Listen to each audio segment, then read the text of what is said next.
If you have the correct tools, like an AR-15 armorer's wrench, you can go ahead and pull the gas block and front sight post off the weapon, of course the muzzle brake, and then you can go ahead and wrench on the barrel nut. If you have this tool, I'm sure you're familiar with it. If you just purchased this tool, well, you still have a few other tools to buy. But if you have these tools, all you have to do is remove the barrel nut from the weapon. You remove the muzzle brake,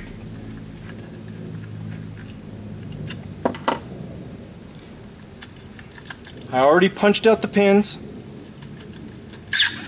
left to right on that, by the way, and you got your gas tube and gas block, your front end plate, you'll no longer be needing that, and then you know, your wrench and of course your vise and a flipper or some other type of device, barrel jaws or something like that to pull it off. But then we'll go ahead and pull off the delta pack, which is the barrel nut, the spring, and the retaining clip and the delta ring itself. This part needs to come apart, and I've already got one here apart to show you.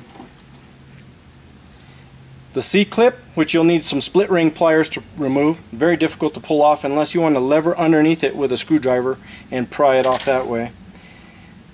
The spring that's within the delta pack, this is what makes it so difficult to pull your handguards off.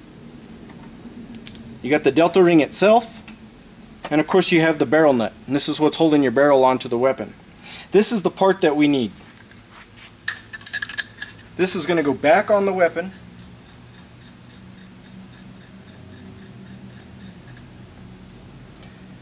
And then these 6 screws will clamp onto the star configuration of the barrel nut and hold it in place.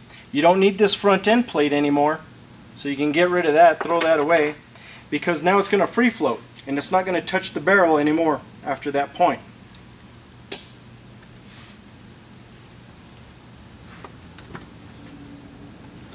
This Z-rail comes put together like you see here, so you have to remove it. Remove the first 4 screws.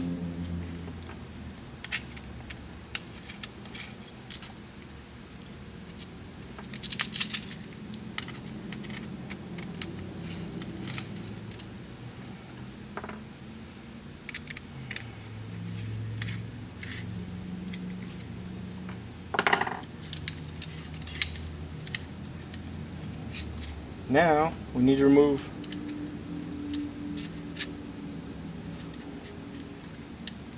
the 6 bolt head screws. Don't lose any of these smaller pieces. Keep them all together.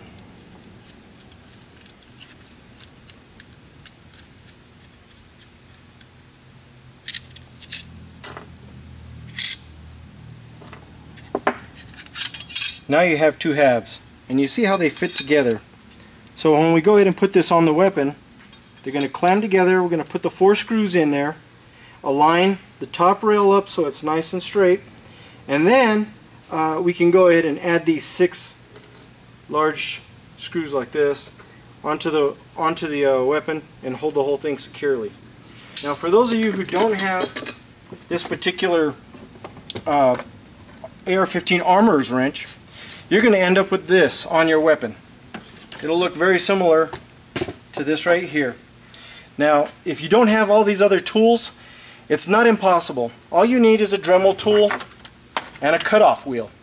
And with that cutoff wheel, you're going to cut, of course, after you remove the front sight post and the gas tube, you're going to cut where that hole is, cut into the hole, and then on the opposite side, very carefully, not hurting the barrel nut, you're going to cut this soft aluminum and make a nice deep groove in there.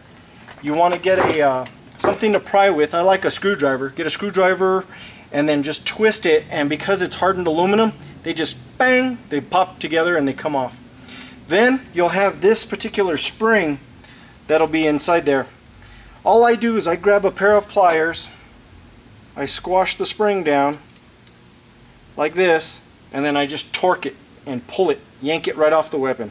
This will no longer be any good, but neither will the delta ring that you just pulled off. Then you have to overcome the retaining clip. If you have split ring pliers, that's great, but it still won't help you because you can't pull it off the weapon. So what I like to do is, see how the thin portions right here on the retaining clip? I like to take the moto tool and cut there and there, and then with a pair of pliers you can just pull what's remaining right off the weapon, and then you'll have a bare surface such as we see here. That way you won't have to worry about torquing the barrel nut back onto the weapon, having to realign the gas tube hole through the upper receiver. If you cut it off, and you're very careful doing that, it saves you a lot of time and effort on actually getting this part right.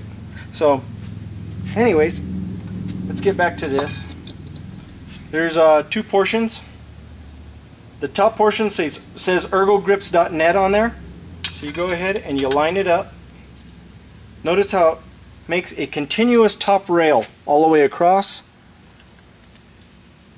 and it's floated over the barrel, leaving generous room if you want to put an Adams Arms gas piston conversion kit or a standard Picatinny railed gas block, or maybe even a low profile gas block. It still provides plenty of room for you to get in there.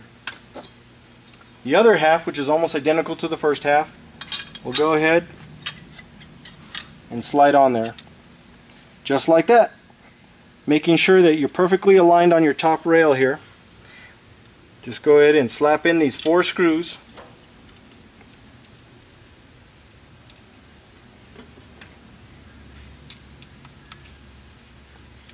Now I'm not going to get too carried away with the screws here because there's plenty of screw action going on, and some of these screws are very long, so it can take a long time to tighten them all down for a video as short as these are.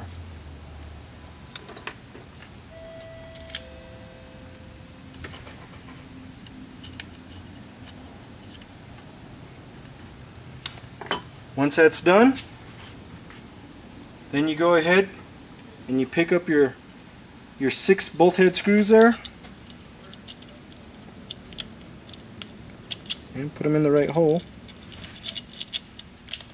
They fit all the way to the bottom there. You'll see them sticking out the bottom. Then this portion catches this lip right in here. And then once you've got that secured, then you can go ahead and tighten them down.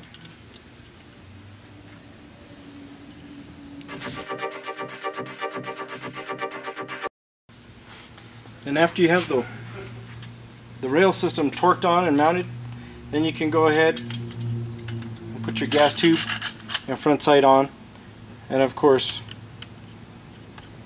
your muzzle brake.